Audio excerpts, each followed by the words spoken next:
হাইকমিশনে ঢুকে জাতির পিতার ছবি নিয়ে অপমান করেছে, এত সাহস কোথা থেকে পায় আমি জিজ্ঞাসা করি।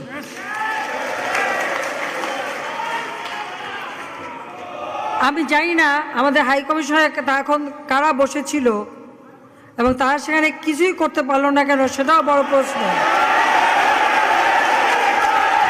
আর আমি আমার প্রবাসী যারা বাঙালি, না আমার প্রবাসী বাঙালিদেরও আমি বলবো যে যারা এই ঘটনাগুলি ঘটিয়েছে তারা চলাফেরা করে না, তাদের দেখেন না।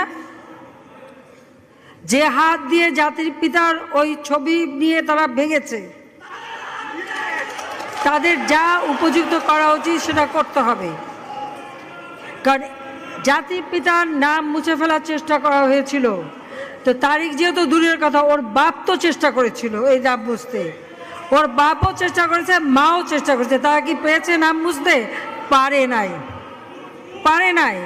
ইতিহাস কখনো কেউ চাপা দিতে পারে না। আর জাতির পিতা তার 7 মাসে ভাষণে বলে গেছে যে বাঙালিকে কেউ দাবায় রাখতে পারবে না, পারে নাই দাবায় রাখতে। তা আজকে এত বড় দুঃসাহস হয়ে যায়। হ্যাঁ, আমি প্রধানমন্ত্রী এসে আমারটা যা করুক ওটা আমি কিছু মনে করি না, কিন্তু তিনি আমাদের জাতির পিতা, যে আইন আছে সেখানে হাত দেবে এত সাহস কোত্থেকে পেল? তারিখ যে ভুলে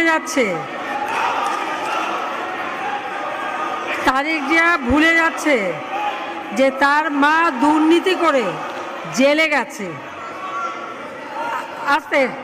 আজকে